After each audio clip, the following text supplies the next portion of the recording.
السلام عليكم. إن شاء الله تكونون بخير وصحة وعافية. قررت أسوي سلسلة حلقات عن السندويشات الباردة، واليوم حتكون أول حلقة عن سندويشات التونة الباردة. نحتاج علبتين من التونة المعلبة. راح استعمل الكرفس الأمريكي أو اللي اسمه سالري بالإنجليزي. طبعا ممكن تستعملين خيار أو طرشي أو زيتون إذا ما متوفر الكرفس. أنا أحب أضيف الكرفس لعدة أسباب.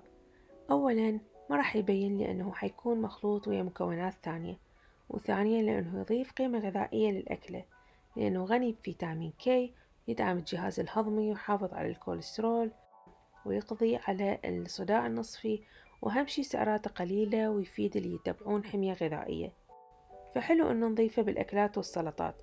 طبعا هو طعمه يشبه الخيار مقرمش، بس بيه نكهة مميزة وأقوى.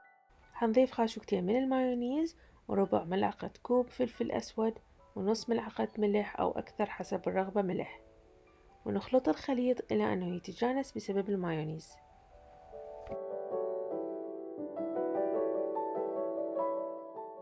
هسه نجي على التوست. تقدرين تستعملين أي نوعية توست انتي تحبيها. أنا استعملت هالمرة الهول ويت أو كامل الحبوب لأنه عالي بالألياف. طبعا راح أشيل الجوانب وما راح أذبها، وإنما أستعملها لأكلة ثانية، أما أيبسها وأطحنها وأسويها فتاة خبز، أو أرشها بشوية أعشاب وزيت زيتون وأشويها بالفرن وأقدمها كطبق جانبي ويا الشوربات. وهاي أفكار ممكن الواحد يستعملها بيها. هسه التوست صار جاهز وحطيته على جهة. هسه نجي على التزيين.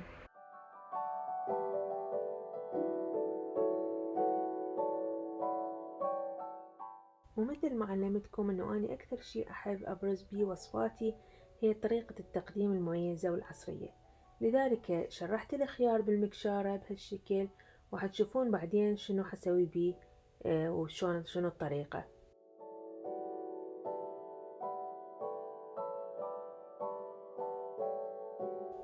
نوزع الخليط على التوست ونمسح التوست بشوية مايونيز أو لبنة على الوجه، أو إذا ما عندكم ممكن كريم تشيز جبن سائل خفيف، بس حتى نقدر نثبت الخيار على التوست على وجه التوست وما يكون يتحرك.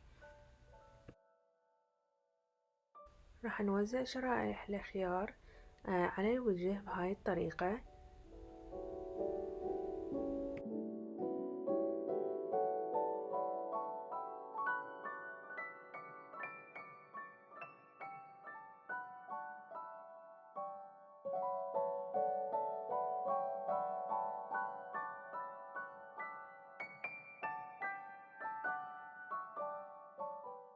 وهسه راح نبني نقسمها على شكل مستطيلات. ممكن أن تبقوها بهذا الشكل مستطيل رفيع وطويل، وممكن أنه تقسمون المستطيل إلى قسمين بحيث تكون مربعات صغار بهالشكل. طبعا هاي كلش فكرة حلوة، لأنه ممكن تناسب هواية مناسبات كأعياد الميلاد أو اجتماعات أو للأطفال بالمدارس لللانش. ما بيها تبذير، وممكن واحد إذا ما حبها ممكن إنه ياكل قطعة واحدة وخلص، وممكن إذا يريد بعد ياخذ أكثر. الفيديو اليوم إن شاء الله عجبكم. تابعوني بعد بالوصفات الجاية اللي هي حتكون عن السندويشات الباردة بأنواع أخرى. أشوفكم إن شاء الله بالفيديو الجاي، وفي أمان الله.